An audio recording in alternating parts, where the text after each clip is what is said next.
လူတွေရဲ့စိတ်ဓာတ်ဟာပူလောင်မှုတွေနဲ့အမြဲတမ်းရပ်တည်နေကြတယ်ကိုယ်ဘဝကိုပြန်လည်ပြီးတော့အကဲခတ်ကြည့်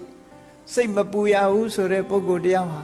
နောင်ရေးကိုတွေးကြည့်ငါတရားအောင်မှတွေးကြည့်ပူသွားလိမ့်မယ်နော်ပစ္စည်းဥစ္စာတွေအကုန်ထားခဲ့ရလိမ့်မယ်လို့တွေးကြည့်ပူသွားလိမ့်မယ်ဒီကြားထဲမှာလည်းအလိုမကျတဲ့ကိစ္စတွေနဲ့တွေးလိုက်တာနဲ့ပူရမယ်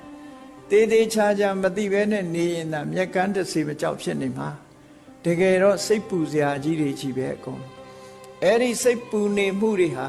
ဘသူကြောင့်ပူတာလဲဆိုရင်ကိလေသာတွေကြောင့်ပူတယ်ဒါကြောင့်မို့မြတ်စွာဘုရားသာသနာမှာဒီမဂ္ဂင်၈ပါးဆိုဒီမှာသီလသမာဓိပညာဒီ၃မျိုးသာဖြစ်တယ်ပေါ့သီလပရိဘာဝိတောသမာဓိမဟာဘလောမဟာနိတံသောသီလနဲ့ထုံမွမ်းထားတဲ့သမာဓိဟာအစွမ်းထက်တယ်သမာဓိပရိဘာဝိတပညာမဟာဗလာမဟာနိတံသာသမာဓိနဲ့လွှမ်းခြုံထားတဲ့ပညာဟာလည်းအစွမ်းထက်တယ်ပညာပရိဘာဝိတံစိတ်တံသမ္မာဒေဝဝိမု ksati အာတဝေဟိလို့ဆိုတဲ့အတိုင်းပညာနဲ့လွှမ်းခြုံထားတဲ့စိတ်ကမှခုနကပူပန်တောကတွေအလုံးကလွတ်မြောက်သွားပြီးတော့ကြန့်ခိုင်တဲ့စိတ်ဓာတ်ရနိုင်တယ်အဲ့ဒါလို့မှပညာနဲ့လွှမ်းခြုံပြီးတော့စိတ်ရဲ့အညစ်အကြေးတွေကိုတန်ရှင်းအောင်မလုပ်နိုင်သေးသမျှလူတွေရဲ့စိတ်ဓာတ်တွေဟာရင်းရိုင်နေဥမှသာဖြစ်တယ်ပေါ့